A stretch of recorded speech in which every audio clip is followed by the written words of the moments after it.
This, as you know, is MedScore Radio. This is Simon here in Chicago. We're looking at First Day 2020, and we are just reading the chapters, this time immunoglobulin, isotypes, antigen type, and memory from the immunology chapter. Let's go ahead and start with the immunoglobulin isotypes.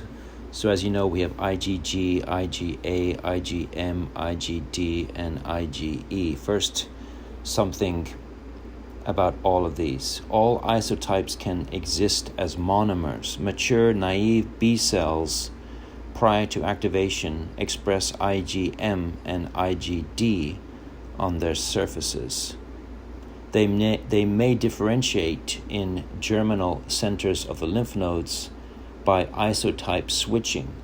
So we're talking about gene rearrangement induced by cytokines and CD40L into plasma cells that secrete IgA, IgE, or IgG. Affinity refers to the individual antibody-antigen interaction, while avidity describes the cumulative binding strength of all antibody-antigen interactions in a multivalent molecule. Okay, let's start with IgG. So remember, this is the main antibody in the secondary response to an antigen, most abundant isotype in the serum. It fixes complement, opsonizes bacteria, neutralizes bacterial toxins and viruses. It is the only isotype that crosses the placenta. It provides infants with passive immunity that starts to wane after birth. So the thing to remember here is IgG greets the growing fetus. IgG greets the growing fetus. Next is IgA. So remember with IgA, the J chain. It prevents attachment of bacteria and viruses to mucous membranes, does not fix complement. It is a monomer or a dimer. So a monomer in circulation or a dimer with the J chain when secreted.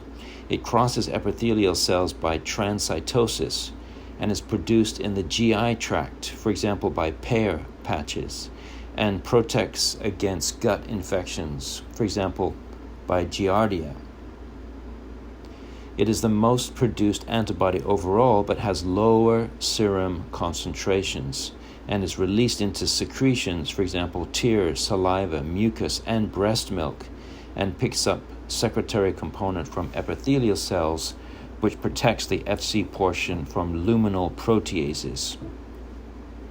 Okay, so remember IgA, Giardia, for example, and J chain. Next is IgM, again, the J chain. Remember the J chain that goes with IgM. It is produced in the primary or intermediate response to an antigen. It fixes complement, antigen receptor on the surface of B cells, monomer on a B cell, pentamer with a J chain when secreted. The pentamer enables avid binding to antigen while humoral response evolves. Next is IgD, and the function here is unclear. It is found on the surface of many B cells and in the serum. So remember that mature, naive B cells prior to activation express IgM and IgD on the surfaces, but the function of IgD is unclear. And the last one here is IgE. This binds mast cells and basophils. It cross-links when exposed to allergen, mediating intermediate or type 1 hypersensitivity through release of inflammatory mediators such as histamine.